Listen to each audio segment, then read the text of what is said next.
Oke, ini lagi hits banget nih, iPhone SE generasi ketiga alias iPhone SE 2022 apakah worth it untuk dibeli atau tidak ya kan? Kalau dilihat ini starting dari $429 ya. Kalau nyampe di Indo ya seharga motor seharga motor Matic. Mendingan beli iPhone 8 yang satu ini. Tapi gue nggak asal mending. Di sini gue bakal ngasih alasan-alasan kenapa lu harus lebih pilih iPhone 8 ini ketimbang iPhone SE generasi ketiga. Dan gue yakin pilihan gue ini nggak salah, ora salah-salahan ya kan. Pokoknya bener pisan, lu tonton aja video sampai habis bahwa better choose the iPhone 8 ya kan, for daily use daripada lu using the iPhone SE generasi ketiga alias iPhone SE 2022. Nah, alasan pertama, dengan dimensi layar yang sama, iPhone SE generasi ketiga itu lu nggak ada alasan dong, gue pilih iPhone SE aja bang karena terlihat modern. No, sama sekali nggak terlihat modern. Kombinasi layarnya, komposisi layarnya, diagonal layarnya masih sama kayak generasi ke-8, generasi SE 2020. Jadi semua masih sama. Jadi nggak ada lagi tuh mending alibi-alibian, gue pilih iPhone SE generasi ketiga lah, chipset terbaru, ada layar poni dan lebih terlihat modern. No, sama sekali nggak terlihat modern. Ya lu punya iPhone SE seharga motor itu ya, ini contohnya lu lihat ini, ya lu sama aja kayak megang iPhone SE generasi kedua, atau alias lu sama kayak megang iPhone 8 yang sudah cukup jadul dan sudah cukup berumur sih.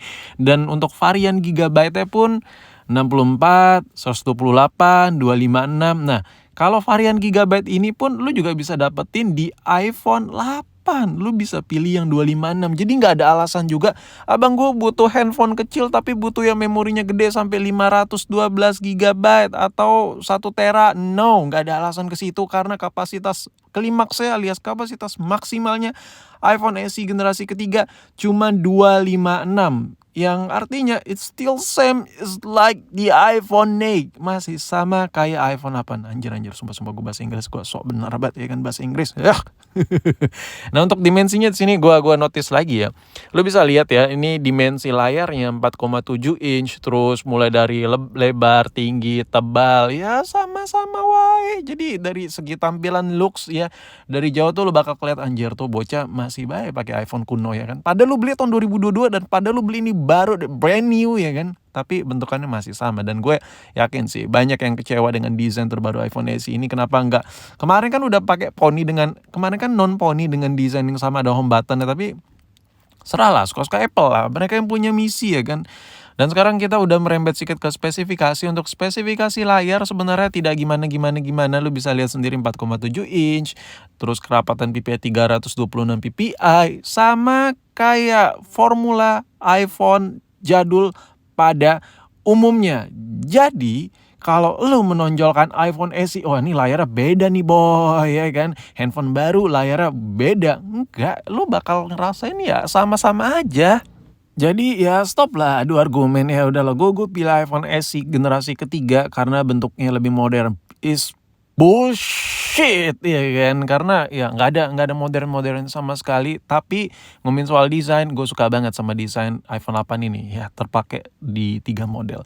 Dan sekarang ngomongin soal chipset, anjas A15 ya. Tadi ngomongin soal desain, kenapa better iPhone 8, karena desainnya sama kayak iPhone 8 ya kan, harganya lebih murah. Sekarang ngomongin soal chipset, poin kedua nih, udah masalah performa. Nah, kalau A15 ini overkill ya kan, tapi dari segi baterainya kecil, layarnya kecil, jadi lu mau buat apa cu? Dan aplikasi chat, terus kayak WhatsApp, terus kayak aplikasi social media, Instagram, terus kayak aplikasi e-commerce lainnya, kayak Tokped, Shopee, dan lain-lain ya kan, anjir. Jadi nyebutin aplikasi nih gue. Itu semua masih lanjai, masih enteng di iPhone 8. Dan buat ngegame, game gue rasa iPhone 8 masih still better dah ya. Tapi lu gak bakal mainin game berat juga di iPhone 8. Dan lu gak bakal mainin game berat juga di iPhone SE generasi ketiga. Meskipun chipset overkill, baterainya kecil, layarnya kecil, itu gak bakal klimaks men. Bukan masalah layar Apple tuh beda ini enggak, tetap aja dimensi yang layar kecil itu membuat kerumitan tersendiri ketika lu main game. Karena gue ngerasain ya. Gue udah nyoba gitu, dan gue udah review juga beberapa teman-teman gue yang nge-game katanya lebih enak layar agak sedikit gede, nggak usah gede-gede banget, tapi dengan kombinasi layar yang pas menurut gue itu udah klop. Nah, lu bisa pilih iPhone 8 Plus yang layarnya plus-plus, itu jauh lebih enak ketimbang lu harus mainin di iPhone SE 2022. Jadi menurut gue the best optional banget kalau lu pilih seri 8, apalagi lu pilih seri 8 Plus. Sekarang kita ngomongin soal kamera. Untuk kamera mulai dari iPhone 6, mulai dari iPhone 7, mulai sampai ke iPhone 8 SI, terus SI kedua, SI ketiga, itu kalau dari segi penggunaan interface ya bakal sama-sama aja, kayak ya memang ada penambahan sedikit fitur-fitur gimmick lah ya yang ada di iPhone SE generasi ketiga ini. Gue sih lebih apa ya, lebih takjub misalnya masih sama nih desain layar kayak iPhone 8, tapi tiba-tiba di belakangnya tuh kameranya ada 3 gitu ya kan. Itu wah banget, itu kayak wah kayak mind blowing banget ya kan, kayak beda gitu. Tapi ini dari segi kamera, iPhone SE paling baru pun ya kayak cuman satu lensa, sisanya ada fitur-fitur gimmick tambahan di iOS terbaru, dan selebihnya kayak jepret-jepret, ngerekam video, lu bakal ngerasain yang sama seperti iPhone 8. Yang iPhone 8 harganya itu bisa lo dapat di 2 juta ke 3 juta, sedangkan iPhone SE generasi ketiga yang bentuknya sama dengan iPhone 8 yang harga motor bakal harganya gila. Dan ini hasil contoh dari jepretan iPhone 8. Nah, lu bisa lihat sendiri jepretan iPhone 8 aja udah goks banget, udah gila banget ya kan.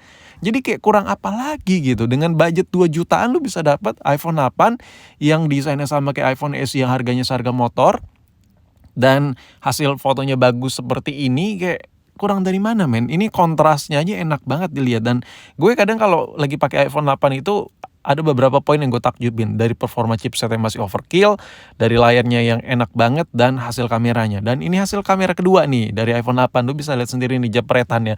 Udah kurang apa lagi ya kan, ini jepretan sekali cekrek gitu aja lu bisa lihat hasil fotonya tuh seendes ini, seenak ini, serapi ini ya kan.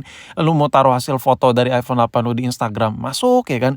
Lu mau taruh foto lu buat kerjaan, masuk ya kan. Lu mau buat foto ya karena lu kerja-kerja di foto, atau lu butuh banget file-file foto yang jernih buat kerjaan lu, kayak contohnya lu ada file-file atau ada beberapa project-project yang harus lu foto butuh kamera bagus, udah iPhone 8 the best, masih worth it banget. Dan untuk urusan layar, ini alasan kenapa Apple masih mengasih dimensi 4,7 inch untuk iPhone SE generasi ketiga ini, karena ukuran 4,7 inch adalah salah satu ukuran paling ideal untuk tangan besar, tangan kecil, daripada ukuran 4 inch seperti iPhone SE generasi pertama, iPhone 5s yang lagi lu lihat ini, iPhone 5 biasa, iPhone 5C. Jadi layar sekecil ini memang udah agak sulit dipakai ya, dan lu bakal miss touch. Tapi dengan dimensi layar yang 4,7 yang ada di iPhone 8 dan iPhone SE generasi ketiga, itu udah lebih the best dibandingkan layar sekecil ini.